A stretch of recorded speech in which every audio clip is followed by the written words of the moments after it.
गाँ भितरे बारहा आक्रमण में जड़े गुरुतर 3 आहत। संबलपुर जिला जुजुमुरा ब्लॉक रे बारहा आक्रमण में जड़े गुरुतर 3 जन आहत होइछन्ति।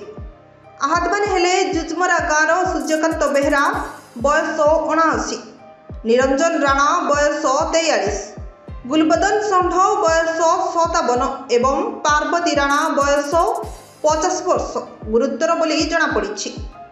सूचनायोग्य जे मंगलवार भोर सकाळु जंगल मध्यरु एक जंगली बारहा गाँ भितर को पशि आसीथिला।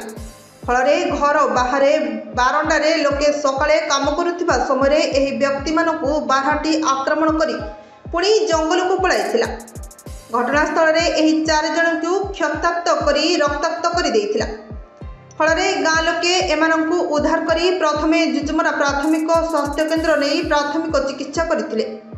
परे पार्वती राणा स्वास्थ्य अवस्था अधिक गुरुतर हेबारु तांको 108 आम्बुलांस जोगे बुर्ला डाक्तरखाना को स्थानांतरित करा जायतिबा जनापड़ी। एने घटनास्थल में वन विभाग पहुंची तदंत आरंभ करिछि।